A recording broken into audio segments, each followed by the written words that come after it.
जो एक्सपेरिमेंट है, to find the value of gravitational acceleration. आज का एक्सपेरिमेंट है to find the value of gravitational acceleration. Find the value of gravitational acceleration using simple pendulum.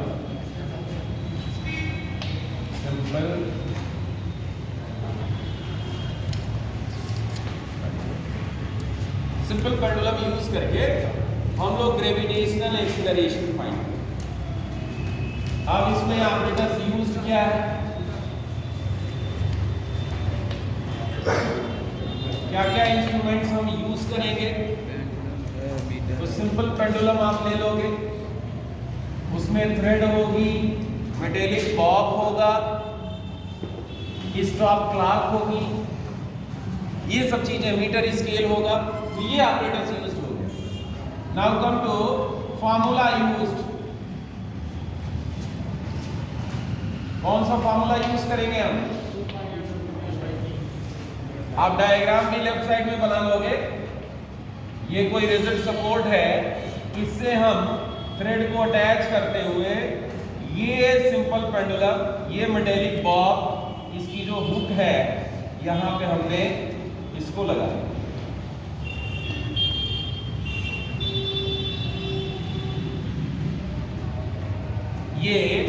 ये भी metallic sphere होता है, ये है मेटेलिक, ये देखिए। अब आप इसकी लेंथ फाइंड कर लोगे। यहां तक जो है इसकी इफेक्टिव लेंथ देखनी है, जहां से आप रिजिड सपोर्ट से इसको हैंग करेंगे वहां से लेके और इसके मिडिल पॉइंट तक ये इफेक्टिव लेंथ। एक्चुअल में ये L प्लस R होता है, R इसकी रेडियस होती है, L प्लस R। तो इसकी लेंथ तो आप फाइंड कर लोगे मीटर स्केल से, लेकिन इसका डायमीटर आपको निकालना होगा वर्नियर कैलिपर्स के हेल्प से। किससे? वर्नियर कैलिपर से डायमीटर निकाल लोगे और उसका हाफ करोगे, रेडियस मिल जाएगा। और इफेक्टिव लेंथ कितनी हो गई? इफेक्टिव लेंथ हो गई L प्लस R। यहां पे हम पूरी लेंथ को L ही लिख रहे हैं, लेकिन इसमें आप समझते रहोगे ये लेंथ जो है थ्रेड की लेंथ प्लस रेडियस, इसके सेंटर ऑफ मास से हमको जो है यहां तक का डिस्टेंस फाइंड करना है, ये इफेक्टिव लेंथ होगा। अब हम ये समझते हैं कि ऑसिलेशन क्या। अब इसको जो है मीन पोजीशन से थोड़ा सा डिस्प्लेस कर देंगे। क्या करेंगे? मीन पोजीशन से हम डिस्प्लेस करेंगे। तो जब मीन पोजीशन से हम डिस्प्लेस करेंगे तो फिर क्या होगा? ये ऑसिलेट करना शुरू करेगा। क्या करेगा? ऑसिलेट करना शुरू करेगा। आप देखें, ये मीन पोजीशन से लेफ्ट एक्सट्रीम पोजीशन तक गया, फिर रिटर्न बैक हुआ मीन पोजीशन में, राइट एक्सट्रीम पोजीशन तक गया, और फिर रिटर्न। ये वन कंप्लीट ऑसिलेशन। क्या हुआ? One complete oscillation. और इस दरमियान जो ये टाइम लगेगा इसमें, that will be the time period. उसको हम क्या बोलेंगे? Time period. Simple harmonic motion में पढ़ाया हुआ है कि the time period of simple pendulum is equal to 2 pi under root L upon G। ये पता है? Time period of simple pendulum is equal to 2 pi under root L upon G। ये formula है, इस फार्मूले को यूज करेंगे।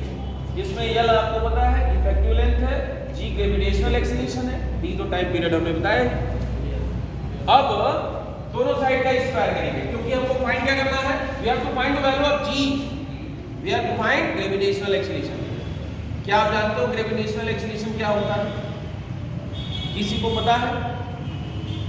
जब आप किसी बॉडी को फ्रीली छोड़ देते हो तो यहां इसकी स्पीड क्या होगी, इसकी वेलोसिटी जो है, इनिशियल वेलोसिटी क्या होगी, 0। 1 सेकेंड के बाद इसकी वेलोसिटी क्या होगी, 1 सेकेंड की बाद जो है इसकी वेलोसिटी सपोज कर लीजिए v1, फिर 1 सेकेंड के बाद इसकी वेलोसिटी क्या होगी, v2, फिर 1 सेकेंड के बाद इसकी वेलोसिटी क्या होगी, v3। हर 1 सेकेंड में आप देखिए कि कितना चेंज हो रहा है। जो इंक्रीज होगा हर 1 सेकेंड में वही ग्रेविटेशनल एक्सीलरेशन क्या है। तो अगर किसी प्लेस पे ग्रेविटेशनल एक्सीलरेशन की value 10 metre per second square है, मैं एक एग्जांपल दे रहा हूं, तो 0 से 1 सेकेंड के बाद उसकी स्पीड कितनी हो जाएगी, उसकी वेलोसिटी कितनी हो जाएगी डाउनवर्ड डायरेक्शन में, उसकी वेलोसिटी हो जाएगी 10 मीटर पर सेकेंड स्क्वायर, और 10 मीटर पर सेकेंड वेलोसिटी कितनी हो जाएगी, 10 मीटर पर सेकेंड, और 1 सेकेंड के बाद और कितनी हो जाएगी, 20 मीटर पर सेकेंड। 1 सेकेंड के बाद और कितनी हो जाएगी, यानी हर सेकेंड में, हर 1 सेकेंड में उसकी वेलोसिटी कितनी चेंज हो रही है। तो जो चेंज होगा, क्योंकि एक्सीलरेशन की डेफिनेशन क्या होती है, the time rate of change of velocity is called v2 minus v1 upon t2 minus v1, a is equal to v2 minus v1 upon t2 minus t1। तो v2 क्या है, 1 second में एक check कर लो।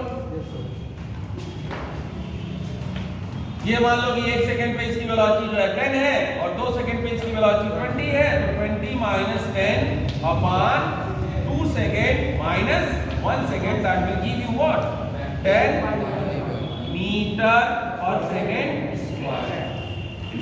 ये एक्सेलरेशन की unit होगी metre per second square, क्योंकि वेलोसिटी की यूनिट होगी मीटर पर सेकेंड और टाइम की यूनिट क्या है, second. So metre per second upon second, that will give you metre per second square. यानी एक्सेलरेशन, इसी एक्सेलरेशन को एक्चुअली, ये एक्सेलरेशन किसकी वजह से डेवलप होता है, ग्रेविटेशनल फोर्स की वजह से डेवलप हो रहा है।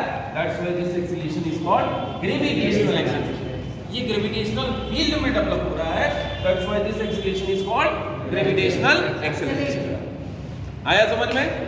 तो इस तरह से हमको g की वैल्यू फाइंड करनी है, हमको g की वैल्यू फाइंड करनी है। ग्रेविटेशनल एक्सेलरेशन समझ में आया आपको? ग्रेविटेशनल एक्सेलरेशन के लिए आप ऐसे भी समझ सकते हो, आपको पता है कि कोई बॉडी है जिसका मास m है, इसका जो वेग होगा वो ग्रेविटेशनल पुल होता है, यानी जिस फोर्स से अर्थ अपने सेंटर की तरफ इसको अट्रैक्ट करती है, that will be the gravitational force. और यही ग्रेविटेशनल फोर्स क्या है, बॉडी का वेट है। क्या है, बॉडी का वेट। तो यहाँ जो g है, g is equal to what, gravitational force per unit mass. Gravitational acceleration is defined as the gravitational pull per unit, ऐसे भी हम इसको समझ सकते हैं। इसी ग्रेविटेशनल एक्सेलरेशन की वैल्यू हमें फाइंड आउट करनी है। चलिए हम इसको फाइंड करते हैं किसके हेल्प से, time period of simple pendulum, squaring both sides. Square करोगे क्या मिलेगा, t square is equal to 4 pi square l upon g। t square is equal to 4 pi square l upon g. What you have to find? You have to find the value of g. Therefore, g is equal to 4 pi square, and this will be l upon t square. Any doubt? तो ये gravitational acceleration की value होगी 4 pi square multi l upon t square। इसी फार्मूले को हम use करें, इसको हम यूज करें। अब ऑब्जर्वेशन टेबल कैसे बनाओगे आप, ऑब्जर्वेशन टेबल कैसे यूज बनाओगे, इसमें serial number,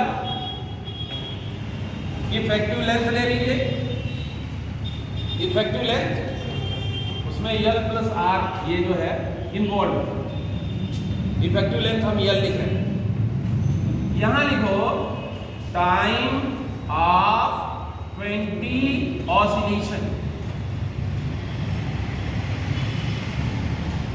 time of 20 oscillation, इसको हम स्मॉल t लिखते हैं। अभी हम बताएंगे कि 20 ऑसिलेशन का हम टाइम क्यों लेते हैं। यहाँ लिखो टाइम पीरियड, और फाइनली जो है अगले कॉलम में लिखो g is equal to 4 pi square l upon ये आपको जो है ऑब्जर्वेशन टेबल में ऐसे बनाना है। मैंने 20 ऑसिलेशन का कहा। एक्चुअल में ये जो स्टार क्लॉक यूज करोगे, अगर हम सिंगल ऑसिलेशन का टाइम पीरियड फाइंड करें, देखो हम लोग जब टाइम कैलकुलेट करेंगे तो हम लोग क्या करेंगे कि ये बॉब जो है यहाँ पे आया और फिर यहाँ गया और फिर यहाँ आया, एक ऑसिलेशन यहाँ पे काउंट करो, समझे? फिर ये गया और फिर रिटर्न हुआ 2 3 4 5 इस तरह से। अब इसमें जो है सबसे पहले टाइम फाइंड करने के लिए हम देखेंगे कि इसका लीस्ट काउंट कितना है। किसका? स्टॉप। इसका लीस्ट काउंट आप देखें, इसमें ये 5 सेकेंड है। आप देखें 5 से 10, यानी 5 सेकेंड के लिए इसमें कितने डिवीजन्स बने हुए हैं? आप देखोगे 10 डिवीजन बने हुए। कितने? 10। यानी 10 डिवीजन की वैल्यू कितनी है? 5 सेकेंड। तो 1 डिवीजन की वैल्यू कितनी होगी? 5/10, that will be 1/2, that is 0.5।